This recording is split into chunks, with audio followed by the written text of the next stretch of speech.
Hello students, कैसे हैं आप सभी लोग। स्वागत है आप सभी का मेरे YouTube चैनल पर। और आज हम लोग अपना नया वीडियो लेक्चर स्टार्ट करेंगे। आज हम लोगों को क्लास 11 के न्यूमेरिकल्स को स्टार्ट करना है। चूंकि फर्स्ट यूनिट कंप्लीट हो चुकी है और मुझे कुछ कंप्लेंट्स आए स्टूडेंट्स के कि सर आप न्यूमेरिकल कब स्टार्ट करेंगे, कुछ न्यूमेरिकल्स हमको समझ में नहीं आ रहे हैं। तो चलो आज इस वीडियो लेक्चर के माध्यम से आपकी प्रॉब्लम भी क्या हो जाएगी, सॉल्व होने वाली है। आपको फर्स्ट यूनिट के जो भी टॉपिक मैंने पढ़ाए हैं वीडियो लेक्चर्स के माध्यम से, उन सभी टॉपिक्स को वन बाय वन मैं एक्सप्लेन करूंगा और उनसे रिलेटेड जो भी आपके न्यूमेरिकल्स प्रॉब्लम है उनको मैं दो या तीन क्वेश्चंस के लेकर उनको अच्छी तरीके से आज आपको समझाने वाला हूं। तो वीडियो में लास्ट तक बने रहिए। और एक और लास्ट चीज, जो अभी इस चैनल पर नए हैं वो स्टूडेंट्स चैनल को सब्सक्राइब जरूर कर लें, जिससे आपको लगातार नए नए वीडियोस की नोटिफिकेशन टाइम पर मिलती रहे। और अगर आपको वीडियो पसंद आए तो वीडियो को शेयर करना बिल्कुल भी ना भूलें। तो आइए आज के इस वीडियो लेक्चर को हम स्टार्ट करते हैं। और आज सबसे पहला चैप्टर जो हमारा था क्लास 11 फिजिक्स का वो था यूनिट एंड मेजरमेंट। और इस चैप्टर का सबसे इंपॉर्टेंट टॉपिक जो था वो था विमीय विश्लेषण, जिसको हम लोग कहते हैं डायमेंशनल एनालिसिस। और इस टॉपिक से जो न्यूमेरिकल आते हैं वो इसके एप्लीकेशन से आते हैं कि डायमेंशन एनालिसिस की जो एप्लीकेशन है यानी विमीय विश्लेषण के अनुप्रयोगों से कई न्यूमेरिकल पूछे जाते हैं, ठीक है, एग्जाम्स में। और आपको कई न्यूमेरिकल करने को भी मिलेंगे। हमें पता है कि जो विमीय विश्लेषण है उसके कुल 3 अनुप्रयोग होते हैं। पहला है सूत्र की जांच करना, जो दिया गया सूत्र है उसकी हम जांच कैसे करेंगे। दूसरा अनुप्रयोग था हमारा सूत्र की स्थापना करना, कि हमें कई भौतिक राशियों में कोई संबंध दिया गया है तो हम कैसे सूत्र की स्थापना करेंगे। और तीसरा जो हमारा टॉपिक था या तीसरा जो अनुप्रयोग था हमारा वो था किसी एक भौतिक राशि की मान को एक मानक पद्धति से दूसरे मानक पद्धति में बदलना। तो इन तीनों को हम वन बाय वन एक्सप्लेन करेंगे। तीनों पर हम एक दो न्यूमेरिकल समझेंगे और इसको कंप्लीट करेंगे। तो सबसे पहला जो हमारा अनुप्रयोग था वो था सूत्र की जांच करना।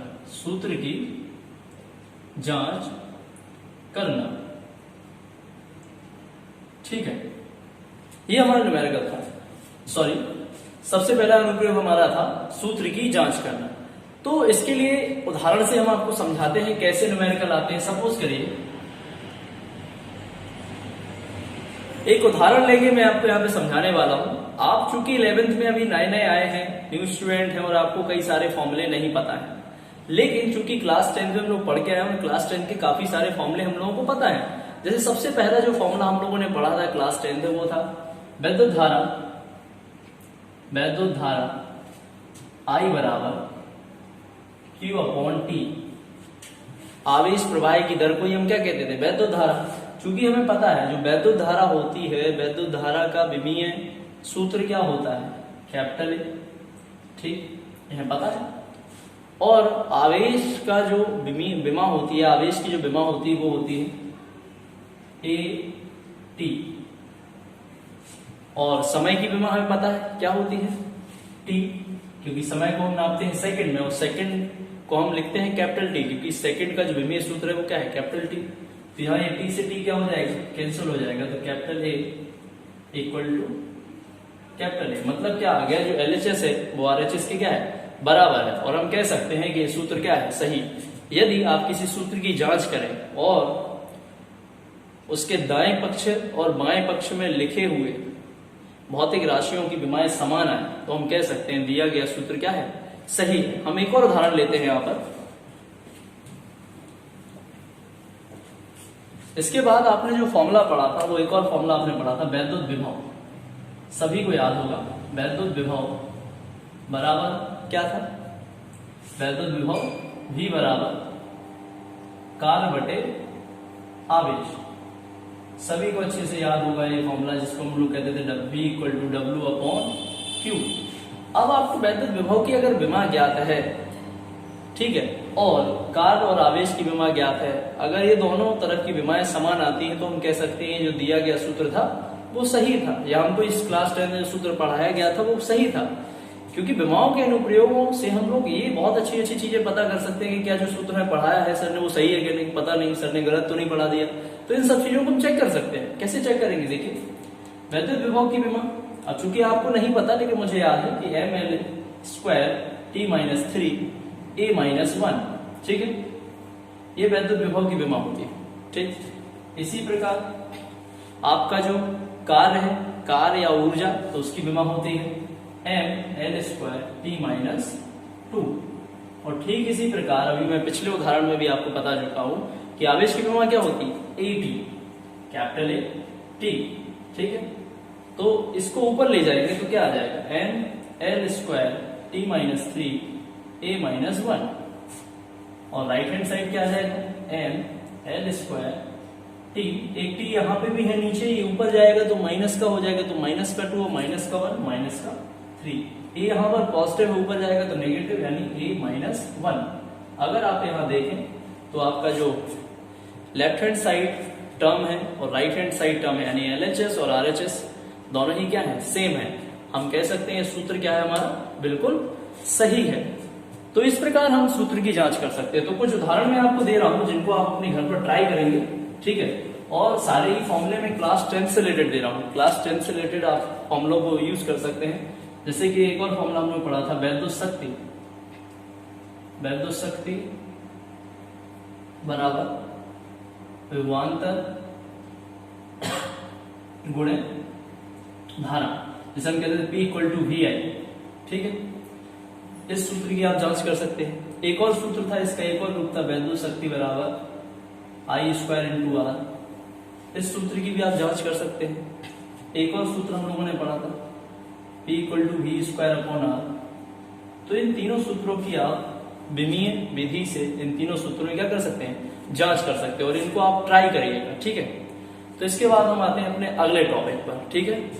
तो अब हम अपना दूसरा टॉपिक स्टार्ट करेंगे। दूसरा जो अनुप्रयोग है हमारा विमाओं का, वो है सूत्र की स्थापना करना। अगर दो भौतिक राशियां दी गई हैं और कोई दी गई भौतिक राशि किन्हीं अन्य भौतिक राशियों पर क्या करती है, निर्भर करती है, तो उन भौतिक राशियों के मध्य क्या संबंध होगा या क्या सूत्र बनेगा, उसको हम कैसे स्थापित करेंगे, तो समझते हैं इसको।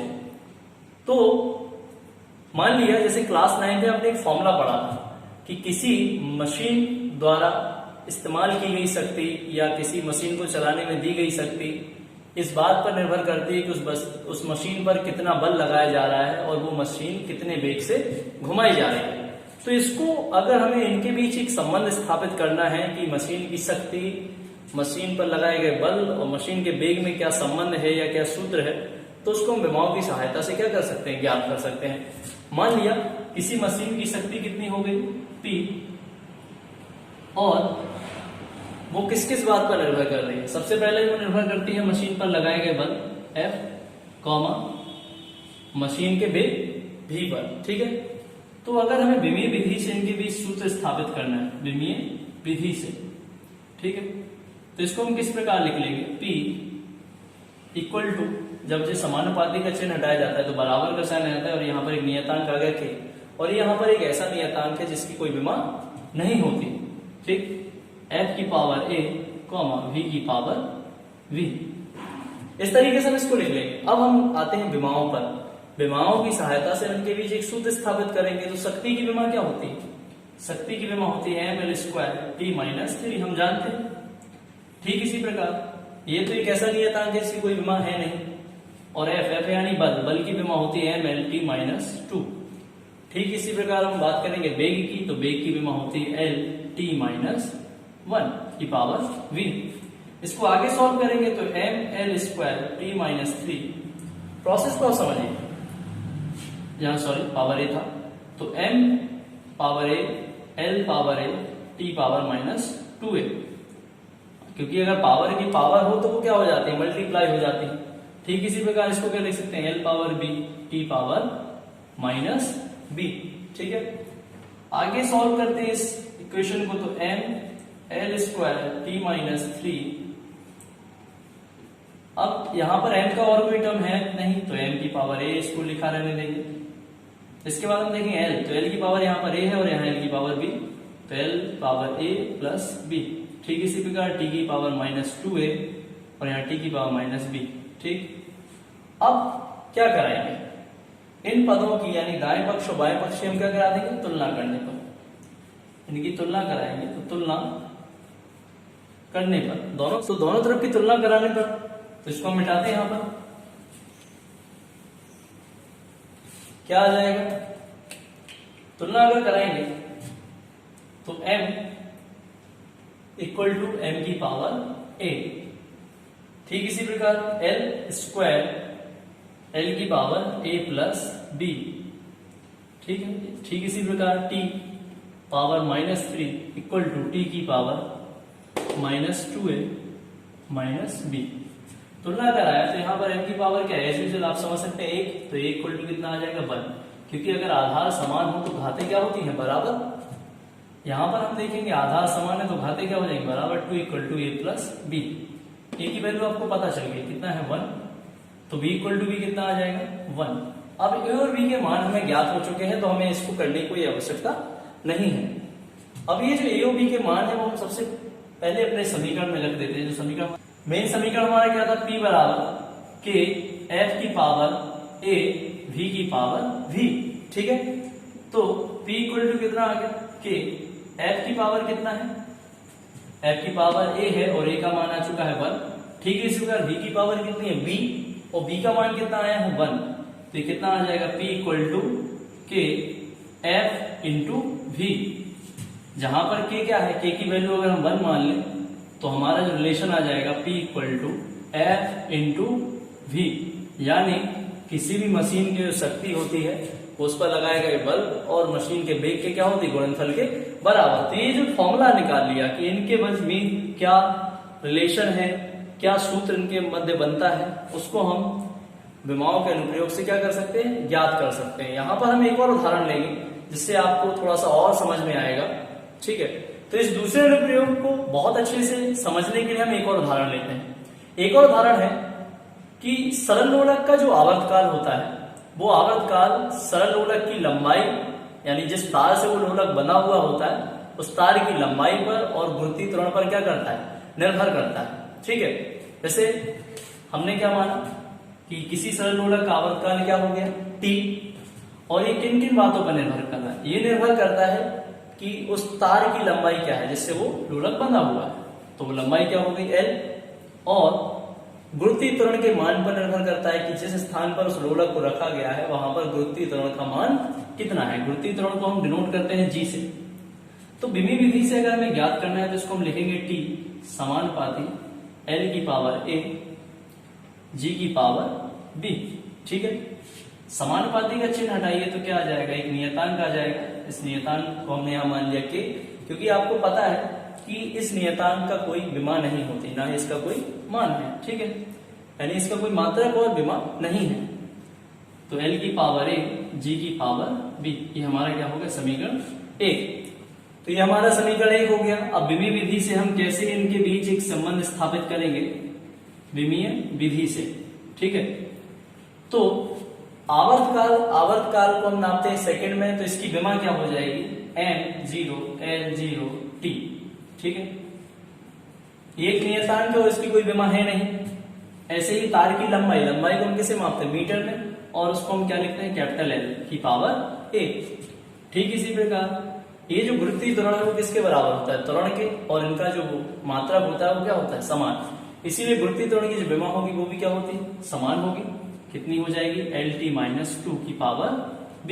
इसको आगे हम सॉल्व करेंगे तो m0 l0 t equal to l power a into l power b into t power -2b। ठीक है, इसको आगे सॉल्व करिए तो कितना आ जाएगा, m0 l0 t l power, अगर आधार समान है तो घातें जुड़ जाती हैं आपस में, तो l power a plus b into t power -2b। अब इसको आगे अगर हम सॉल्व करेंगे तो इसको मैं मिटा रहा हूं यहां पर। ठीक है, तो आगे अगर हम सॉल्व करेंगे तो इनकी तुलना कराएंगे। तुलना करने पर, अगर हम तुलना करा देते हैं, तुलना करने पर क्या आ जाएगा, यहाँ पर n का कोई टर्म है नहीं तो उसकी तुलना कराने की हमें आवश्यकता नहीं। यहाँ पर l की पावर 0 इक्वल टू l की पावर a प्लस b। ठीक इसी प्रकार यहाँ t का टर्म है और यहाँ t की पावर कितनी है माइनस 2b। ठीक, इसकी तुलना कराएंगे तो a plus b equal to कितना आ जाएगा 0, और यहाँ t की पावर नहीं यानी 1 है, t की पावर कितना है 1। अगर किसी भी टर्म की पावर 1 होती तो वही टर्म आ जाता है। तो 1 इक्वल टू माइनस 2b, तो b इक्वल टू कितना आ जाएगा माइनस 1/2। ठीक इसी प्रकार a equal to minus b हो जाएगा तो इक्वल टू वैल्यू कितनी आ जाएगी, b की वैल्यू हमें पता चल चुकी है -1/2, और माइनस ऑलरेडी बाहर है तो कितना आ जाएगा 1/2। अब ये जो a और b के मान आए हैं इनको हम समीकरण 1 में रख देंगे। समीकरण 1 क्या था हमारा, t equal to k l की पावर a g की पावर b। यहां पर हम क्या करेंगे, दोनों मानों को पुट कर देंगे। a और b के मान अगर हम यहां पर रख दें तो l इक्वल टू k यहां पर एक नियतांक है और उसकी जो वैल्यू होती है उसकी वैल्यू हमें कोई लेने की आवश्यकता नहीं है।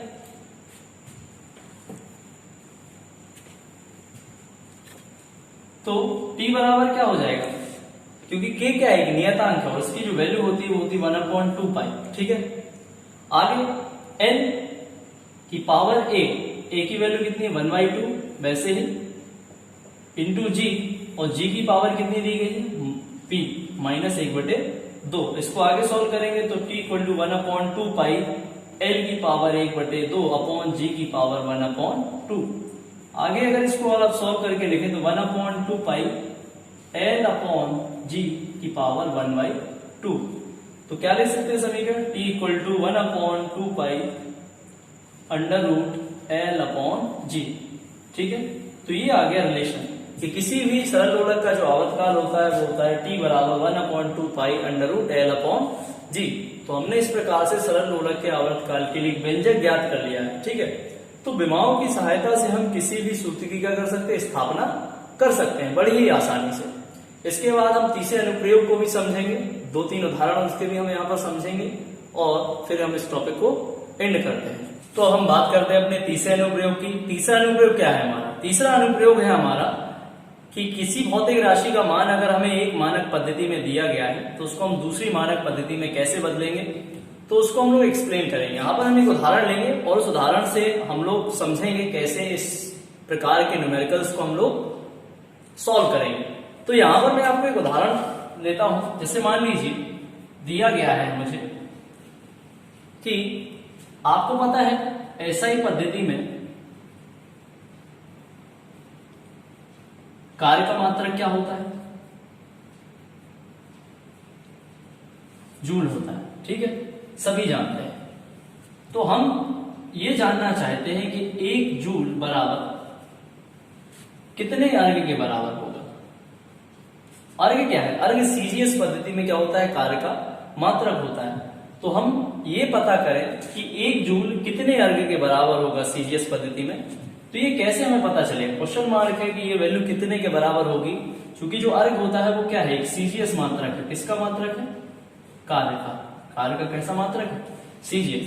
तो क्वेश्चन ये बन गया है यहाँ पर कि भाई एसआई पद्धति में कार्य का मात्रक दिया गया है जूल और सीजीएस पद्धति में पता है कार्य का मात्रक होता है अर्घ। तो हमें ये पता करना है कि 1 जूल में कितने अर्घ होंगे। तो कैसे हम इसको ज्ञात करेंगे, तो आइए इसको हम समझते हैं। तो ये फॉर्मूला हमारा होता है N1U1 इक्वल टू N2U2। इसका मैं जरा आपको मतलब समझा दूं। N1 यानी जो पहली मानक पद्धति दी गई है उसमें उस भौतिक राशि का आंकिक मान जो कि दिया गया है 1 जूल। U1 क्या होता है, U1 यानी जो पहली मानक पद्धति है उस मानक पद्धति में उस भौतिक राशि का मात्रक, जैसे कि जो क्या है जूल है। तो ये जो वैल्यू हो गई हमारी क्या हो गई, N1 हो गई, और ये हमारी क्या हो गई U1। N2 हमको फाइंड आउट करना है कि दूसरी जो मानक पद्धति है कौन सी है, सीजीएस पद्धति। सीजीएस पद्धति में 1 जूल कितने के बराबर होगा, कितने अर्घ के बराबर होगा, वो हमको फाइंड आउट करना है N2। और U2 क्या हो गया, U2 हो गया दूसरी जो मानक पद्धति है सीजीएस पद्धति। सीजीएस पद्धति में कार्य का मात्रक जो कि हमारा क्या हो जाएगा, अर्घ। तो इसको हम कैसे लिखते हैं, N1 equal to U1 M1 L1 T1 power A power B power C। ठीक इसी प्रकार प्रोसेस आप लिखना सीखें, N2 equal to M2 L2 T2 power A power B power C। हमको N2 की वैल्यू चाहिए, तो इसको हम क्या लिखेंगे, इस तरीके से लिख सकते हैं N2 equal to N1 M1 upon M2 power A। M2 M1 के अपॉन में आ जाएगा क्योंकि पावर सेम है दोनों पर। इसी प्रकार L1 अपॉन L2 की पावर B, ठीक इसी प्रकार T1 अपॉन T2 की पावर क्या आ जाएगी, C। तो इसको आगे हम सॉल्व करेंगे बीमीय विधि से, बीमीय विधि से।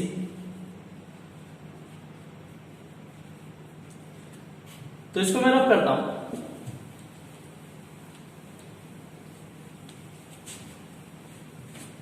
अब बीमीय विधि से हमें इसको सॉल्व करना है, तो हमें पता है कार्य की जो विमा होती है कितनी होती है, कार्य की विमा सभी को ज्ञात है, कार्य की विमा होती है mL² T-2।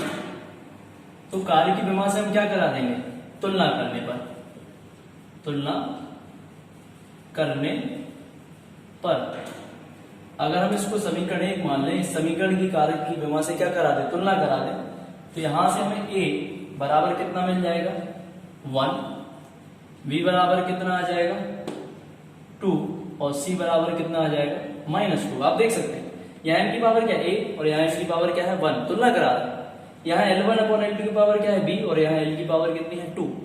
तो सेम टर्म है तो घात बराबर हो जाते हैं, अगर आधार समान है तो घातें क्या होती है, बराबर। ठीक इसी प्रकार यहाँ T1 अपॉन T2 की पावर क्या है C और यहाँ T की पावर क्या है -2, तो C की वैल्यू कितनी आ गई -2। अब इन मानों को समीकरण 1 में रखने पर A, B और C के मान समीकरण 1 में हम रख देंगे, समीकरण 1 में रखने पर, ठीक है। अगर समीकरण 1 में हम ये मान रखेंगे तो क्या आ जाएगा, आप समझ सकते हैं N2 equal to N1 M1 upon M2 power 1, क्योंकि A की वैल्यू कितनी 1। सिमिलरली L1 अपॉन L2 की पावर B और B की वैल्यू कितनी है 2 और यहां पर T1 अपॉन T2 की पावर C और C की वैल्यू क्या है -2। आगे इसको सॉल्व करेंगे N2, N1 की वैल्यू हमें पता था 1 जूल यानी 1 थी। M1 क्या था, पहली जो मानक पद्धति थी उसमें द्रव्यमान का मात्रक क्या होगा, यानी पहली मानक पद्धति में हम द्रव्यमान कैसे नापेंगे, पहली मानक पद्धति हमारी थी SI पद्धति और SI पद्धति में द्रव्यमान का मात्रक होता है किलोग्राम, ठीक है। और दूसरी मानक पद्धति क्या है, SI से हमें CGS में जाना है, यानी दूसरी पद्धति क्या है CGS पद्धति, और CGS पद्धति में द्रव्यमान का मात्रक क्या होता है ग्राम, ठीक।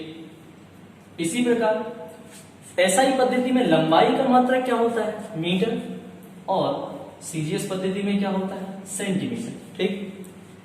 इसके आगे SI पद्धति में समय का मात्रक क्या होता है सेकंड और CGS पद्धति में भी समय का मात्रक क्या होता है सेकंड।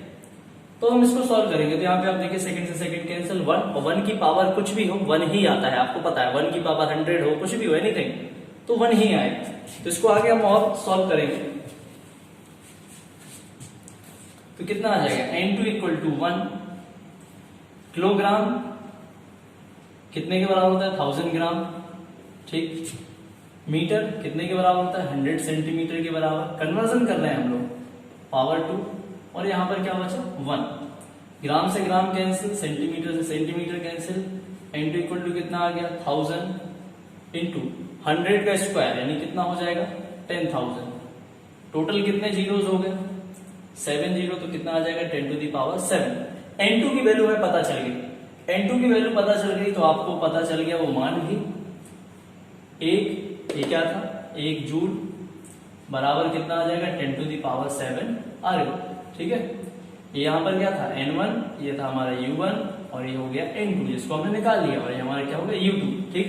तो 1 जूल बराबर कितने होते हैं 10 की घाते 7 अर्ग या 1 joule equal to 10 to the power 7 erg. तो इस तरीके से हम लोग कैलकुलेट कर सकते हैं किसी भी भौतिक राशि के मान को एक पद्धति से दूसरे पद्धति में बड़ी आसानी से बदल सकते हैं। मैं एक और यहाँ पर उदाहरण दूंगा जिससे आपको थोड़ा सा और क्लियर हो कैसे हम इस प्रकार के न्यूमेरिकल्स को कंप्लीट करेंगे, ठीक है। तो एक और उदाहरण है, उस उदाहरण के माध्यम से हम फिर से समझेंगे कि कैसे एक मानक पद्धति से किसी भौतिक राशि के मान को दूसरी मानक पद्धति में बड़े आसानी से बदला जाए।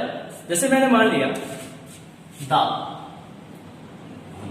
दाब की विमा आप सभी को ज्ञात ही है, क्या होती है, M L minus one T minus two, क्योंकि दाब बराबर होता है बल बटे क्षेत्रफल, ठीक है। और बल की विमा आपको पता है क्या होती है, M L T minus two बटे क्षेत्रफल की विमा होती है एल स्क्वायर, तो M L minus one T minus two ये क्या है, दाब की विमा होती है। अब एमकेएस पद्धति में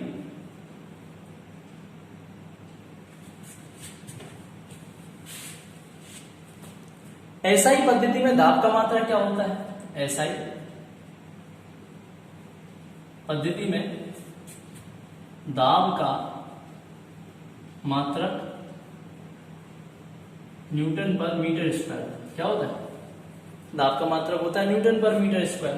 तो हम ये जानना चाहते हैं कि 1 न्यूटन पर मीटर स्क्वायर बराबर कितने डाइन पर सेंटीमीटर स्क्वायर होंगे, ये हमको फाइंड आउट करना है। क्वेश्चन बन गया कि एसआई पद्धति में दाब का मात्रक है न्यूटन पर मीटर स्क्वायर, तो सीजीएस पद्धति में वो कितने डाइन पर सेंटीमीटर स्क्वायर के बराबर होगी। कारण सीजीएस पद्धति में जो दाब का मात्रक होता है वो होता है डाइन पर सेंटीमीटर स्क्वायर। तो हमको ये फाइंड आउट करना है, फॉर्मूला हमें पता है क्या होता है, N1U1 इक्वल टू N2U2, ठीक। N1 क्या हो गया 1, मैंने आपको बताया था पहली जो मानक पद्धति है उस मानक पद्धति में हमारा उसका आंकिक मान, ठीक है। U1 क्या है, जो पहली मानक पद्धति है उसमें दाब का मात्रक।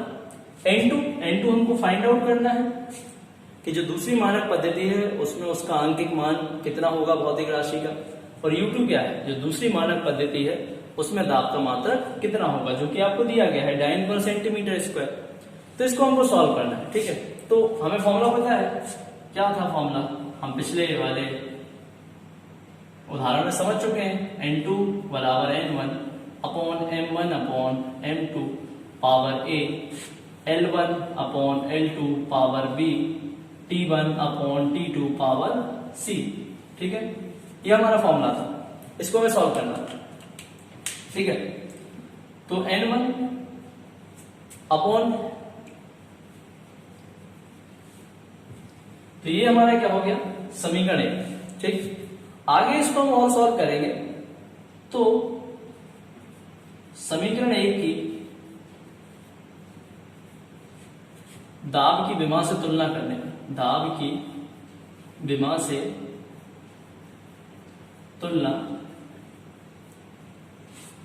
करने पर अगर हम दाब की विमा से इसकी तुलना करा दें तो यहां पर क्या है, M1 अपॉन M2 की पावर है और यहाँ M की पावर 1 है, तो एज यूजुअल इक्वल टू कितना आ जाएगा 1। यहाँ पर आप देखिए L1 अपॉन L2 की पावर क्या है B, और यहाँ L की पावर क्या है -1, तो B इक्वल टू क्या आ जाएगा -1। और ठीक इसी प्रकार यहाँ पर क्या है T1 अपॉन T2 की पावर C, और यहाँ T की पावर है -2, तो C की वैल्यू कितनी आ जाएगी -2, ठीक है। इस A, B और C के मान को हम अपने समीकरण 1 में रख देते हैं। तो N2 बराबर N1, N1 कितना है 1, ठीक।